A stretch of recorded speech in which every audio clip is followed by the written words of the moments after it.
Assalamu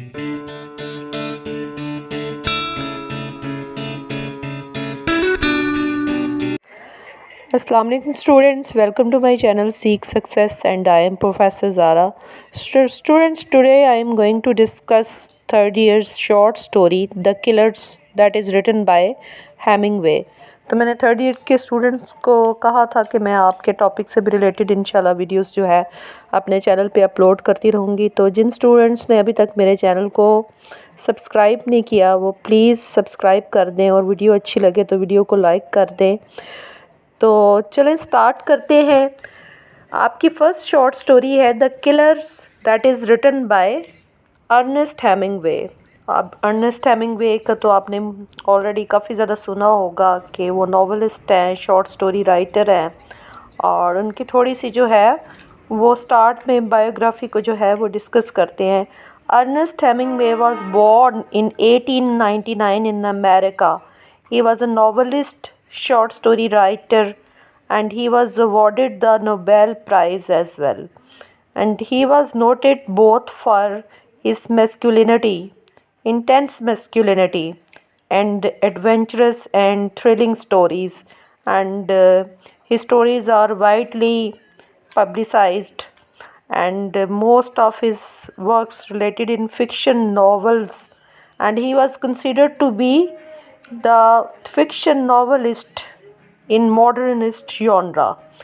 तो चलें start करते हैं। आपको हेमिंगवे की असल में एक जो बड़ी नोटेबल चीज़ है वो मैं पहले बताना चाहूँगी कि उनकी जो स्टोरीज़ होती हैं ना, उनमें बहुत ज़्यादा वो थ्रिल क्रिएट करते हैं, बहुत ज़्यादा सस्पेंस होता है, एडवेंचरस होता है, उसमें इंटेंस जो मैस्कुलिनिटी है वो पाई जाती है। आपका जो पार्ट 2 है उसमें the old man and the sea भी इंक्लूडेड है, that is also written by Hemingway. और जब आप उस नावल को पढ़ेंगे तो उसमें भी जो है मैस्कुलिनिटी के बारे में काफ़ी ज़्यादा करेज, विगर, मैस्कुलिनिटी और इस टाइप की जो है वो थीम्स हैं। बहरहाल द किलर्स की तो थीम्स में हॉरर, डेथ भी है, लेकिन इसके अलावा करेज भी है, पैसिवनेस भी है। और मोस्टली इनकी जो स्टोरीज़ है ना वो ऐसे एंड भी ऐसे हो रही होती है कि उनका एंड भी बड़ा जो है कैसे, क्या उसको कहते हैं कि अनएक्सपेक्टेड होता है या पैसिव होता है। ये नहीं कि मज़े की इनकी शॉर्ट स्टोरीज़ होती हैं। द किलर्स को भी आप पढ़ेंगे तो ये आपको, और बेसिकली अगर इस स्टोरी के आप बैकग्राउंड में जाएँ ना तो इन्होंने अमेरिकन सोसाइटी को ना एक तरह का ना क्रिटिसाइज़ किया है कि उस वक्त की जो, अब ये 90s का दौर था, तो 90s में जो 1900 का दौर था, सॉरी, और 1900 में आपको पता है कि जो एक लॉलेसनेस और डिसऑर्डर, और specially after world war one, और जो मतलब इस टाइप के उसके बाद की जो कंडीशंस थी, और इंडस्ट्रियल रेवोल्यूशन, फ्रेंच रेवोल्यूशन, और ये सारी मतलब उनके ना आपके वर्क में ये नोटेबल चीज़ें आपको नज़र आएंगी कि उस वक्त एक सोसाइटी में जो एक लॉलेसनेस की सिचुएशन है, और इनसिक्योरिटी की सिचुएशन है, मटेरियलिज्म बहुत ज़्यादा कॉमन है। हिस्टोरिकल जो एक मॉरल मैसेज है उसमें भी ये कन्वे करने की कोशिश की गई है। इसके अलावा ये स्टोरी का जो थीम है ना वो एक मिडीवल मोरालिटी प्लेज है ना, उनसे भी लिया गया है। तो आई थिंक इतना इंट्रोडक्शन आपके लिए काफ़ी होगा, आप समझ गए होंगे। तो चलें हम स्टोरी को स्टार्ट करते हैं। एक सर्दियों की शाम को जब वो काउंटर के एक सिरे पे बैठा हुआ था और जॉर्ज से बातें कर रहा होता है। जॉर्ज के काउंटर का मैनेजर है समिट। समिट एक छोटा सा कस्बा है जो कि शिकागो में है। तो निक एडम्स देखता है कि दो वहाँ पे जो है आदमी आते हैं। They were dressed like in black suit. उन्होंने जो है वो ब्लैक कलर के ड्रेसेस पहने होते हैं और वो दोनों स्ट्रेंजर्स होते हैं। और उनके नाम जो, ये नहीं कि उन्होंने ओवर कोट पहने होते हैं, लेकिन वो बहुत ज़्यादा ओवरली ड्रेस्ड होते हैं। ओवर साइज भी उनके ड्रेसेस होते हैं और ओवरली ड्रेस्ड होते हैं, और तकरीबन एक जैसे होते हैं, मतलब दे वर ड्रेस्ड लाइक। और वो दोनों जो हैं वो एल और मैक्स हैं, यानी उनके जो नाम बताए गए हैं ना स्टोरी में वो एल एंड मैक्स हैं।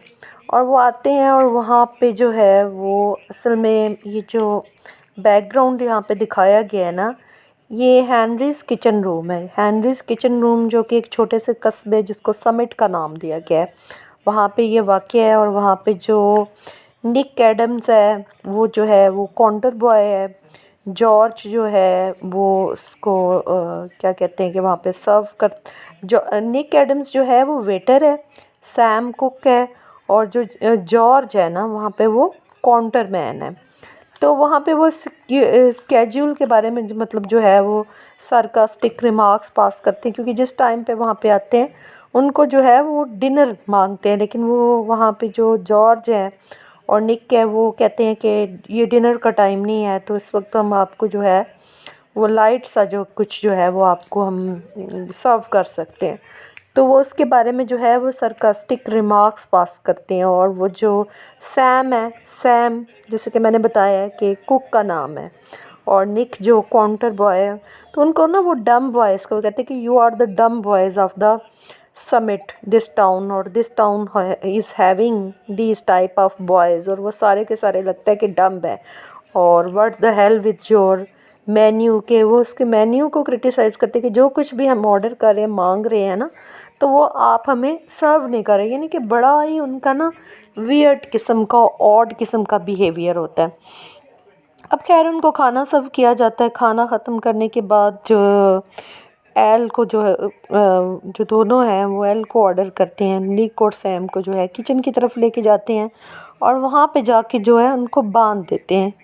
इसी दौरान वो जो है वो जॉर्ज को बताते हैं, वो दोनों किलर्स, कि वो दोनों जो हैं, एक ऑल एंडरसन एक जो बूढ़ा बॉक्सर है उसके पीछे हैं, कि they wanted to kill him.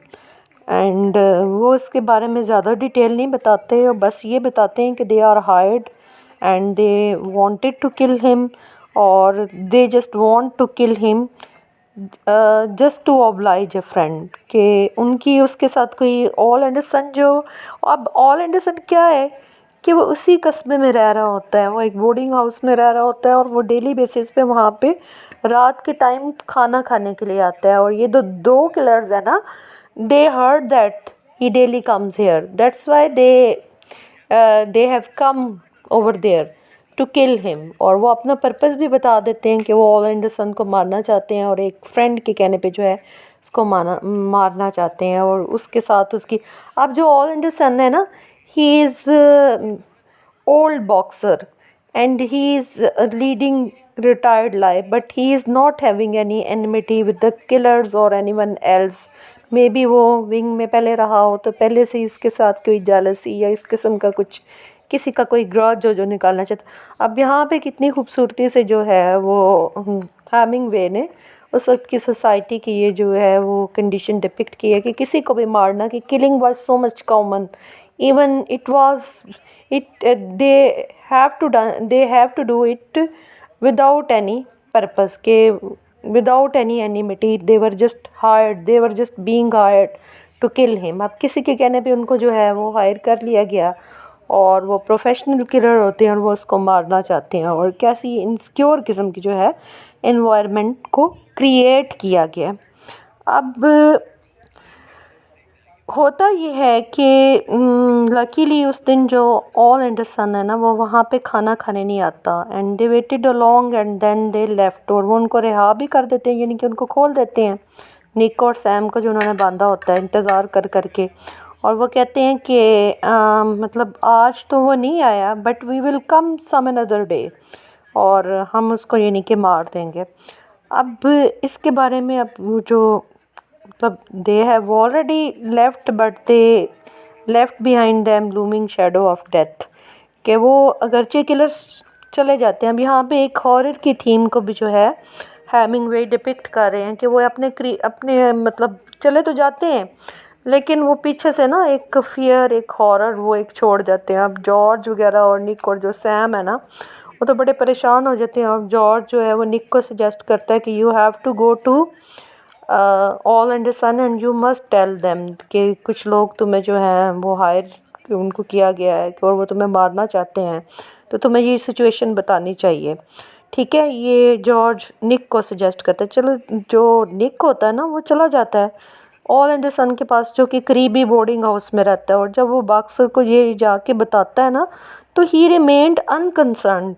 ये बड़ी मतलब एक अजीबोगरीब सी सिचुएशन होती है। वो कहता है कि वो जब वो उसको जाके देखता है और वो बताता है सारी सिचुएशन, तो वो दीवार की तरफ मुँह करके लेटा होता है। इवन वो मतलब टर्न करने की ज़हमत भी नहीं करता, और वो कहता है कि I am just tired of running of death, कि मैं जो हूँ ना, मैं अब बहुत ज़्यादा थक चुका हूँ, कि मैं इतना ज़्यादा मौत के पीछे भी थक चुका हूँ। तो ये ना, फिर वो जो निक है, खैर वो वापस आ जाता है, और उसे लगता है कि ऑल एंडरसन बहुत पैसिव है और वो कोई मतलब वो स्टेप नहीं लेगा। और वो सैम और जॉर्ज को जाके बताता है कि he is leaving summit because he can't bear to think about a man waiting passively to be killed by a couple of hired killers।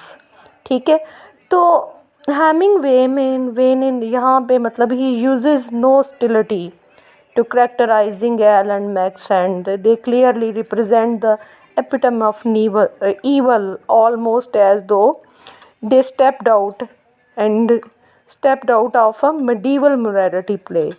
तो यहाँ पे जो करेक्टर्स हैं ना वो उनको सही सिंबलाइज किया गया, जैसे उनकी वो जो ब्लैक ड्रेसिंग है वो भी शो कर रही है, ईवल को जो है वो सिंबलाइज कर रही है। और जो वहाँ पे मतलब पैसिवनेस उनकी शो की गई है, और एंड पे यही मॉरल निकलता है कि मतलब ऑल दो the killers that they didn't succeed to kill the all Anderson, and they had left, but they left behind the looming shadow of death, के हॉरर को, एक फियर को, अनसर्टेनिटी को, पैसिवनेस को यहाँ पे जो है वो क्लियर किया गया। मोर ओवर यहाँ पे हेमिंगवे जो है वो अपनी सोसाइटी का वो एक ट्रू स्पोक्समैन बन जाता है, रिप्रेजेंटेटिव बन जाता है, ख़ास तौर पे वो स्पेसिफिक इरा का। तो ये स्टोरी यहीं पे ख़त्म होती है। होप सो स्टूडेंट्स आपने इसको जो है वो क्लियरली अंडरस्टैंड किया होगा। तो मिलते हैं कैसी बेनिफिशियल वीडियो में, तब तक अपना ख्याल रखिए। अल्लाह हाफिज़।